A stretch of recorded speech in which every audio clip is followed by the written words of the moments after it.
Magandang araw sa lahat. Sa araw nito, ang ating tatalakayin ay tungkol sa tula. Ano ang tula? Ang tula ay ang pinakamatipid at pinakamapangyarihang mga salita. Ito ay kailangan ng inspirasyon.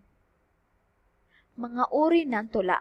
May 4 na uri ang tula at bawat isa sa mga uring ito ay may kanya-kanyang bahagi. Ngunit sa araw na ito ay 2 lamang sa uri ng tula ang ating tatalakayin. Ito ay ang tulang liriko o tula ng damdamin at ang tulang pasalaysay. Una nating tatalakayin ay ang tulang liriko.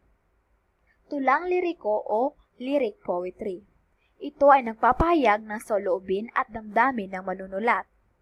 Ito ay maikli at payak. Ito ay direktang nagsasabi sa mga mambabasa. Ang tulang liriko na uri ng mga tula ay hindi nagpapahayag sa isang kwento na naglalarawan sa karakter at aksyon. Ang makata ay direktang sinasabi sa mambabasa ang kanyang sariling damdamin, iniisip at persepsyon. May 5 uri ang tulang liriko. Ito ang dalit, soneto, elehiya, oda at awit. Pumunta't muna tayo sa dalit. Ang dalit ay pagbibigay-pugay sa Diyos. May 2 uri ang dalit. Ito ang dalit sambana para sa Diyos at dalit bansa para sa bayan. Ang dalit ay isang pilosopiya sa buhay. Ang halimbawa ng dalit ay ang Halika sa Bukire ni Milagros Makaraig. Sunod naman ang soneto. Ang soneto ay may 14 na tuludtod. Ito ay naghahatid aral sa buhay. Ang halimbawa ng soneto ay ang Soneto ng Buhay ni Fernando Monleon. Sunod naman ang elehiya. Ito ay damdamin tungkol sa kamatayan, pagnanangis at pananaghoy. Ito ay paggunita ng isang yumao. Ang halimbawa ng elehiya ay ang Pamana ni Jose de la Cruz. Sunod naman ang oda. Ang oda ay papuri ng isang tao o isang grupo. Ito ay walang tiyak na bilang ng patnig. Ito rin ay walang tiyak na bilang ng saknong. Sunod naman ang awit. May kinalaman sa pag-ibig, kabiguan, kalungkutan, pag-asa, kalagiyahan at iba pa. Ito ay nilalapatan ng tugtugin. Kundi man, awit sa pag-ibig. Ang pangalawang uri ng tula ay ang tulang pasalaysay o narrative poetry.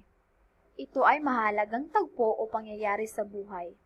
Tungkol ito sa kabayanihan at kagitingan ng isang tao.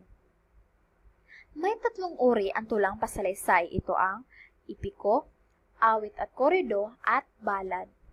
Pumunta muna tayo sa epiko. Ang epiko ay isang kabayanihan at pakikipagsapalaran ng pangunahing tauhan.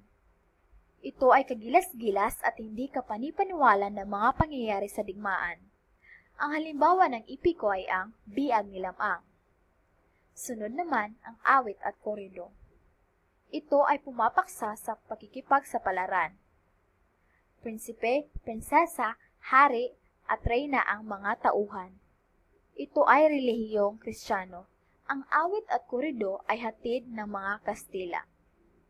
Ngayon ay ating paghamingin ang awit at korido.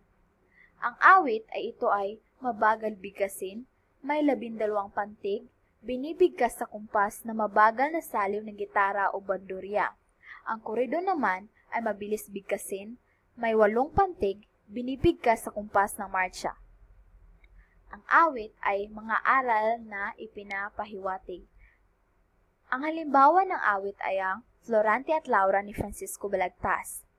Ang korido ay kwento o kasaysayang napapaloob nito. Ang halimbawa ng korido ay ang Ibong Adarna. Sunod naman ay ang balad. Ang balad ay inaawit habang may nagsasayaw. Ito ay ginagawa noong unang panahon. Ang balad ay tulang kasaysayan na may 6 hanggang 8 pantig. Yun lamang po at salamat sa pakikinig.